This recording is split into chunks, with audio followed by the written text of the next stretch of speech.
Capítulo 21. A partida. Querida, eu preciso ir. Enquanto a noite fecha os olhos dos espiões domésticos. Esta música anuncia o amanhecer. W.B. Yeats. Os debates sobre o tratado no Dário recomeçaram no início de janeiro, e Thomas e eu planejamos ir a Dublin assistir às sessões públicas. Queria levar Bridget e Ewing conosco, mas ela pediu que fôssemos sozinhos. Pode ser a única lua de mel que vocês vão ter, pressionou ela. E Ewing e eu ficaremos bem aqui com os O'Toole. Implorei a Thomas para não contar a ela que Liam havia atirado em mim. Os detalhes eram muito complicados e fazer essa acusação exigiria que explicássemos minha presença no lago, algo que eu não conseguiria fazer. A relação já estava tão cheia de tensão e turbulência que eu não conseguia ver como contar a ela iria ajudar em algo. Você confia que ela vai proteger você deles? Perguntou ele, incrédulo. Eu confio nela para manter Ewing protegido, argumentei. Essa é a minha única preocupação. Essa é a única preocupação sua? Gritou Thomas, seu tom de voz crescendo a cada palavra. Bem, não é a minha. Meu Deus, Anne. Liam tentou matá-la, pelo que sei, Ben tentou matá-la também.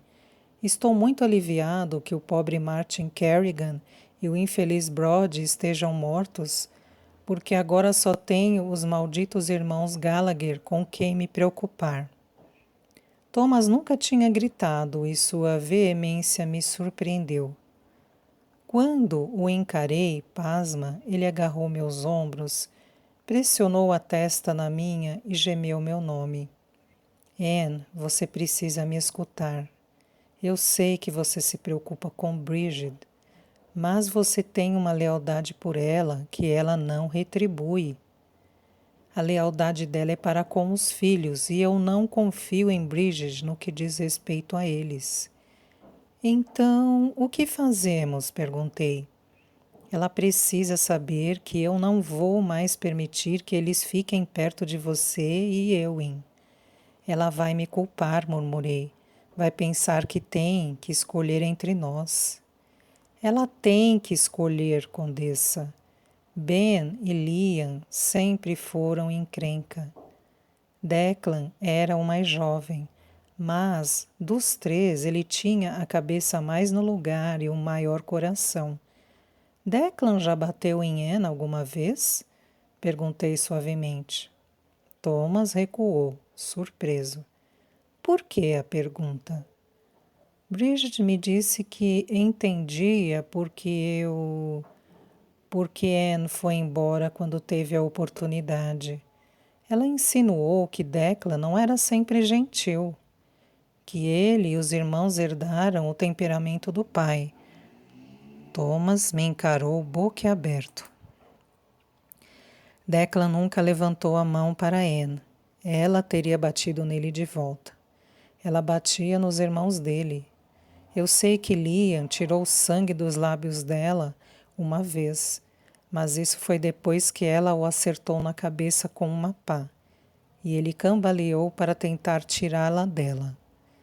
Então, por que Bridget pensaria que Declan era violento? Declan sempre encobriu Ben e Liam. Sei que ele levou a culpa, mas, de uma vez, por coisa que eles fizeram. Ele pagava as dívidas deles, resolvia as coisas quando eles estavam com problemas e ajudava-os a encontrar emprego. E você acha que Bridget vai tentar encobri-los agora? Suspirei. Eu sei que vai. E com essa certeza, Thomas se sentou com Bridget logo depois do nosso casamento e a questionou sobre o paradeiro e as atividades de seus filhos.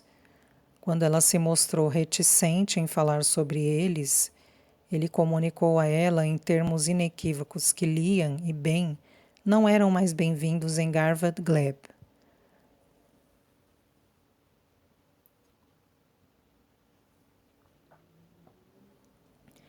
Você está completamente imerso nessa luta, Dr. Smith, há anos. Você não é inocente e não é melhor que meus meninos. Eu seguro minha língua. Guardo seus segredos, o pouco que sei. Mas isso não significa nada para você. Ninguém me conta nada. Seu queixo começou a tremer, e ela olhou para mim com os olhos cheios de perguntas e acusações. Thomas olhou para ela sobriamente, com o rosto desprovido de emoção. Temo que Liam e Ben façam mal a Anne, disse Thomas com a voz baixa, os olhos fixos nos dela. Tenho motivos para me preocupar? Ela começou a balançar a cabeça, balbuciando algo incoerente. Bridget, interrompeu ele, e ela ficou em silêncio, com as costas rígidas e a expressão cada vez mais dura. Eles não confiam nela, disse Bridget. Não me importa, ele respondeu em fúria, e por um momento viu Thomas Smith, que havia carregado Declan nas costas pelas ruas de Dublin, que se infiltrou no castelo e nas prisões por Michael Collins, que enfrentava a morte diariamente com os olhos sóbrios e as mãos firmes. Ele era um pouco assustador. Bridget o viu também. Ela empalideceu e desviou o olhar, as mãos cruzadas no colo. Temo que Liam e Ben façam mal a Anne, repetiu ele, e não posso permitir isso. Bridget encostou o queixo no peito. Vou dizer a eles que fiquem longe, sussurrou ela. Thomas segurou firme na minha mão enquanto passávamos pela multidão em direção à câmara lotada da Mansion House. Michael garantira que haveria assentos reservados para nós. E passamos por entre congregantes nervosos que fumavam e se movimentavam, fazendo o local cheirar a cinzeiro e axilas. Pressionei o rosto no ombro de Thomas em sua solidez limpa e rezei pela Irlanda, embora já soubesse o que aconteceria. Thomas foi cumprimentado e saudado, e até mesmo a condessa Markiewicz, com sua beleza consumida pelos estragos da prisão e da revolução, estendeu a mão a ele com um leve sorriso. Condessa Markiewicz, deixe-me apresentar minha esposa Anne Smith. Ela compartilha de sua paixão por calças, murmurou Thomas, tirando o chapéu. Ela riu, cobrindo a boca de dentes quebrados e faltantes.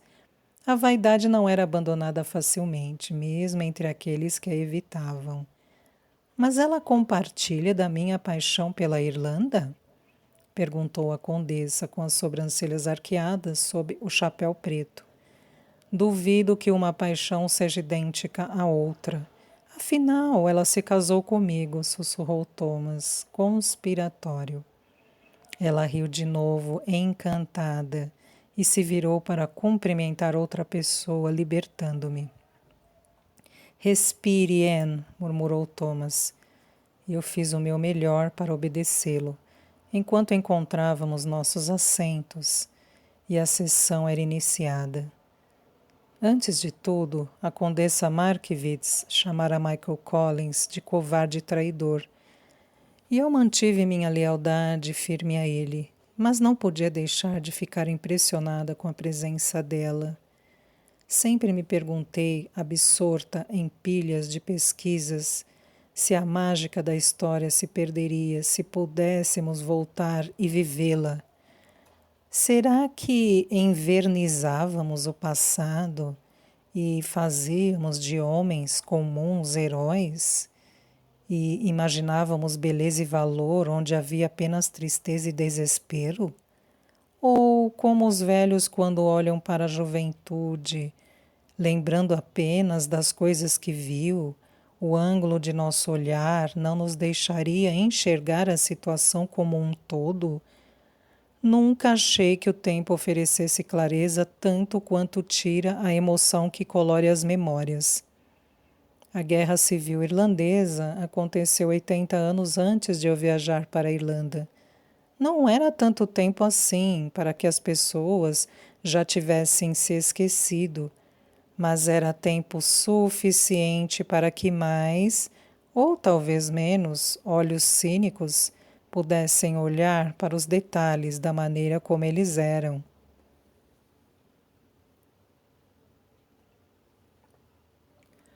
No entanto, sentada na sessão lotada, vendo aqueles homens e mulheres que antes viviam apenas em fotos e impressos, ouvindo suas vozes em discussões, em protestos, em paixão, eu estava longe de ser objetiva e distante. Tinha sido afetada. Imon de Valera, o presidente do DAIO, era bem mais alto que todos os outros. Tinha nariz adunco, o rosto fino e sombrio. Vestia seu corpo esguio com um preto implacável. Nascido nos Estados Unidos, era filho de mãe irlandesa e pai espanhol, e fora tristemente negligenciado e abandonado por ambos. Acima de tudo, Imon de Valera era um sobrevivente. Sua cidadania americana o salvara da execução após a revolta, e quando Michael Collins, Arthur Griffith e uma dezena de outros caíram sob o impacto da Guerra Civil, Imon de Valera ainda ficaria em pé. Havia grandeza nele e não estava imune a ela. Sua longevidade política e tenacidade pessoal seriam seu legado na Irlanda. Ele falava mais do que todos os outros juntos, interrompendo e interferindo, trocando e refutando todas as ideias, exceto a sua. Apresentou um novo documento que havia redigido durante o recesso, uma emenda não muito diferente do tratado, e insistiu em sua adoção. Quando foi rejeitado por não ser o documento que havia sido debatido em sessão privada, ameaçou renunciar ao cargo de presidente, causando ainda mais confusão quanto à questão. Eu sabia que meus sentimentos em relação a ele estavam sendo influenciados pela minha pesquisa, mas tive que me lembrar que ele não sabia como tudo iria evoluir. Eu tinha a vantagem de saber como a história se desenrolaria e para onde apontaria os dedos da culpa. O comitê claramente o tinha em alta conta. O respeito deles era evidente em sua deferência e em suas tentativas de apaziguá-lo. Porém, onde De Valera era respeitado, Michael Collins era amado. Sempre que Michael falava, as pessoas se esforçavam para ouvi-lo. Mal respiravam, para não perder nada. Era como se nossos batimentos cardíacos estivessem sincronizados, uma batida inaudível pela assembleia. Eu nunca tinha visto nada igual. Eu lera sobre alguns discursos de Michael e até vi uma foto que um fotógrafo conseguiria tirar através de uma janela acima da multidão reunida para ouvi-lo falar na College Green na primavera de 1922. A foto mostrava um pequeno palco cercado por um mar de chapéus que davam a aparência de pequenas bolas, todas as cabeças cobertas, nada mais visível. Os números eram menores na câmara, mas o efeito era o mesmo. Sua energia e convicção exigiam atenção. Os debates continuaram monótonos. Arthur Griffith, de rosto cinzento e enfermo. Ele me lembrava um Theodore Roosevelt mais magro, com as pontas de seu bigode viradas para cima e óculos circulares. Era o mais hábil em responsabilizar De Valera. E quando veio em defesa de Michael após um ataque particularmente desagradável de Cathal Brugha, o ministro da Defesa, a Câmara inteira irrompeu em aplausos que não cessaram por vários minutos. Eu estava errada sobre uma coisa. Aqueles não eram homens e mulheres comuns. O tempo não lhes havia dado um brilho que não mereciam. Mesmo aqueles que eu queria odiar com base em minhas próprias pesquisas e conclusões se portavam com fervor e honesta convicção. Eles não eram políticos apenas de aparência. Eram patriotas cujo sangue e sacrifício mereciam o perdão da história e a compaixão da Irlanda. A história realmente não faz justiça a eles.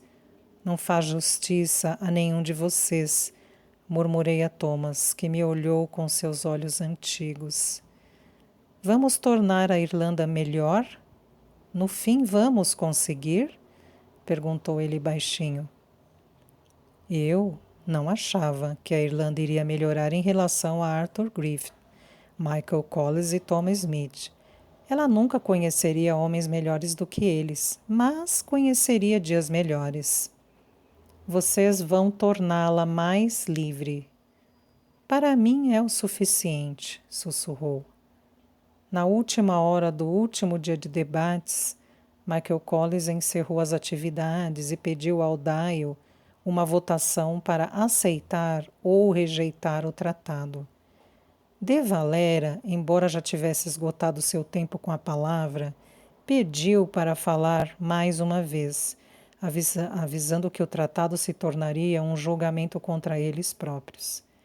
Sua tentativa de uma oratória final floreada foi interrompida. Deixe que a nação irlandesa nos julgue agora e nos próximos anos, disse Michael, silenciando-o.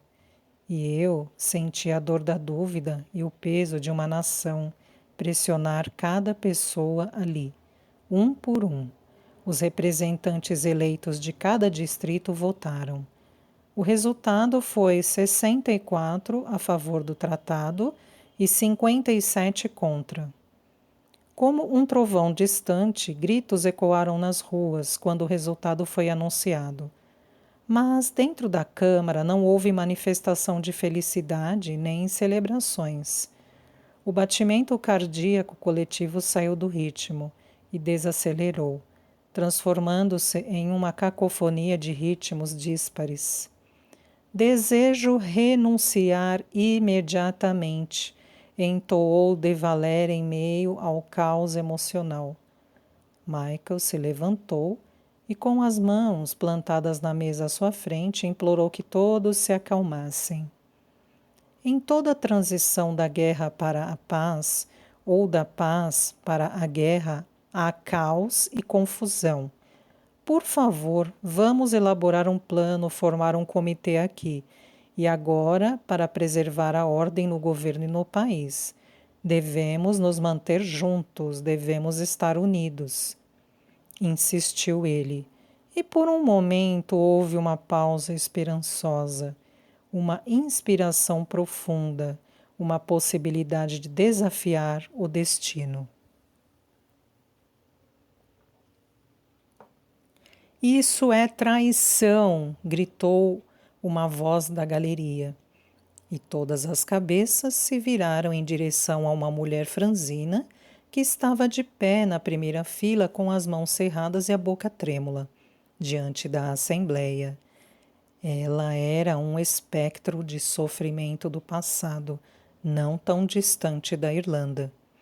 Mary McSweeney, sussurrei quase chorando. Terence McSweeney, irmão de Mary, era o prefeito de Cork, que havia feito greve de fome e morrido em uma prisão britânica. As palavras de Mary destruiriam toda a esperança de uma frente unida. Meu irmão morreu pela Irlanda. Ele morreu de fome para chamar a atenção para a opressão de seus conterrâneos. Não pode haver união entre aqueles que venderam nossa alma ao império e aqueles de nós que não vão descansar até a Irlanda ser uma república.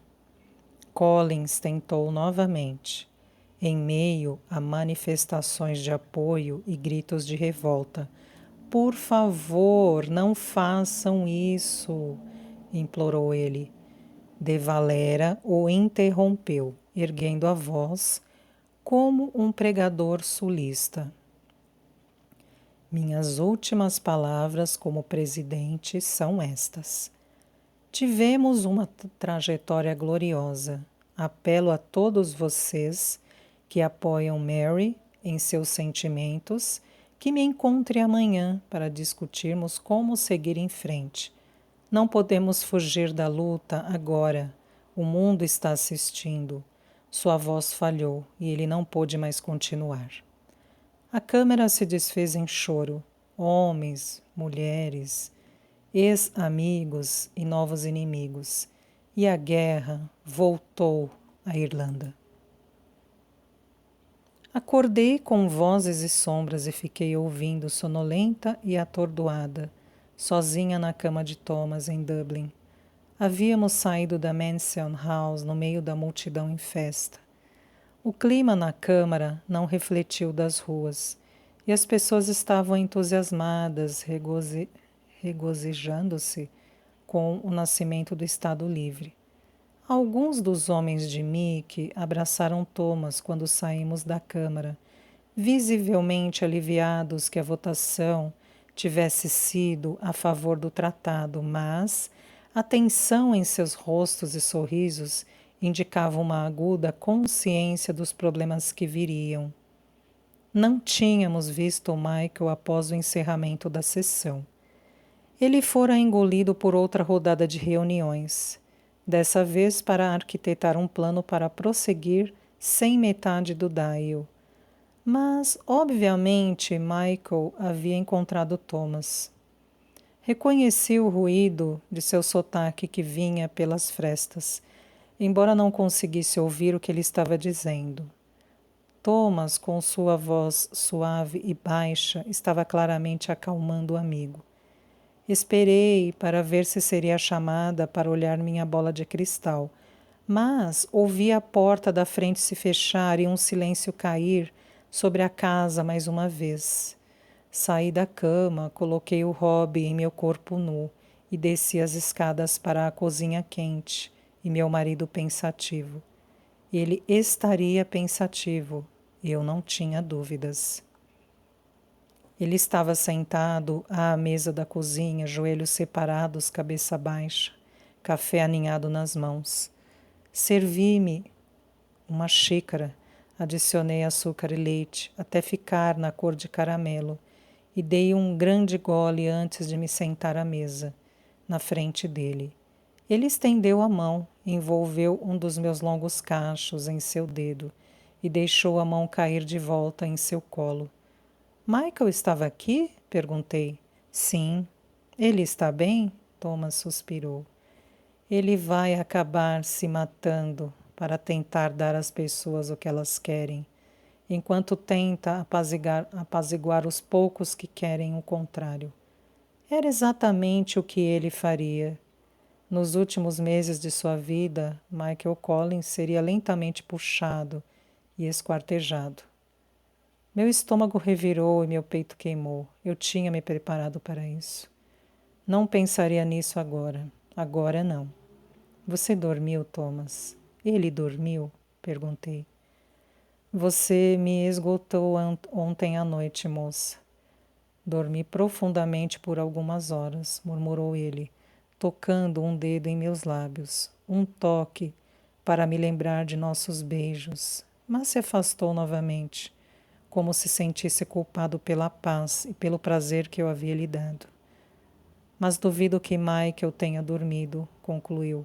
Eu o ouvi remexendo na cozinha, às 3 da manhã. Está quase amanhecendo. Aonde ele foi? Missa, confissão, comunhão. Ele vai à missa mais do que qualquer traidor assassino que conheço, sussurrou ele. Isso o conforta. Clareia sua mente. Eles zombam dele por isso também. É uma característica irlandesa. Recusamos a comunhão de um homem enquanto o repreendemos por seus pecados. Alguns dizem que ele é muito devoto. Outros que é um hipócrita por pôr os pés em uma igreja. E o que você acha? Perguntei. Se os homens fossem perfeitos, não precisaríamos ser salvos. Dei um sorriso triste, e ele não sorriu de volta. Peguei sua xícara, coloquei-a de lado e me sentei em seu colo, com as mãos levemente espalmadas em seus ombros. Ele não abraçou minha cintura nem me puxou para si. Não enterrou o nariz em meu pescoço, nem levantou o rosto para me beijar. Seu desânimo preencheu o espaço vazio entre nós e apertou os músculos de suas coxas que estavam entre meus joelhos. Comecei a desabotoar sua camisa, um botão, 2, 3. Fiz uma pausa para beijar a pele exposta de seu pescoço. Ele cheirava a café e ao sabonete com aroma de alecrim que a senhora Otto fazia. Ele cheirava a mim. Senti um calor na barriga que expulsou o medo e rocei o rosto no seu, para a frente e para trás, acariciando, minhas mãos continuando o trabalho. Ele precisaria se barbear novamente em breve. Seu maxilar estava áspero e seus olhos tristes, enquanto me observava tirar sua camisa. Quando levantei seus braços para puxá-la, ele envolveu meu queixo com a mão e tomou minha boca para a sua. Você está tentando me salvar, Anne? Sempre. Ele estremeceu, deixando-me beijar os cantos de sua boca, antes de tocar minha língua entre seus lábios. Seu peito estava quente e firme embaixo das minhas mãos, e eu senti seu coração acelerar, a escuridão se separando do amanhecer, quando fechou os olhos e abriu sua boca em direção à minha. Por um momento nós comungamos em carícias e beijos que se aprofundavam e nos tiravam de nós mesmos para depois nos devolver suavemente. Levantamo-nos e caímos um no outro, bocas saciadas e lentas, lábios lânguidos e exuberantes, línguas emaranhadas que se desvendavam e se uniam. Em seguida, suas mãos deslizaram por minhas panturrilhas, apertado debaixo do robe azul apertado na cintura. Suas mãos roçavam freneticamente as minhas costelas, circundavam meus seios, segurando e embalando com adoração insistente.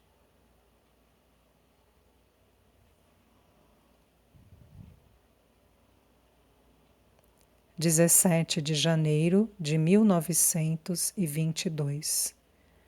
Em 14 de janeiro, o Daio se reuniu novamente com um número reduzido, quase pela metade, depois que De Valera e todos aqueles que se recusaram a reconhecer a votação se retiraram. Arthur Griffith foi eleito o presidente do Daio após De Valera renunciar. E Mickey foi nomeado presidente do novo governo provisório, organizado nos termos do tratado. Anne e eu não ficamos em Dublin depois do debate final e a votação que abalou o Daio. Estávamos ansiosos para sair de Dublin, voltar para Ewing e para a paz de Dromahair, por mais relativa que fosse. Mas depois voltamos com Ewing para assistir ao castelo de Dublin, símbolo do domínio britânico na Irlanda, ser entregue ao governo provisório. Mick estava atrasado para a cerimônia oficial. Ele chegou em um carro conversível do governo, vestindo o seu velho uniforme dos voluntários passado e botas brilhantes. As pessoas urravam em aprovação, e eu acenava loucamente de onde estava, empoleirado em meus ombros, gritando Mickey, Mickey, como se ele e Michael fossem velhos amigos. Fiquei tão emocionado que não conseguia falar, e Anne chorava abertamente ao meu lado. Mickey mais tarde me contou que Lord Fitzalan, o vice-rei que tinha substituído Lord Frente, fungou e disse: "Você está 7 minutos atrasado, Sr. Collins."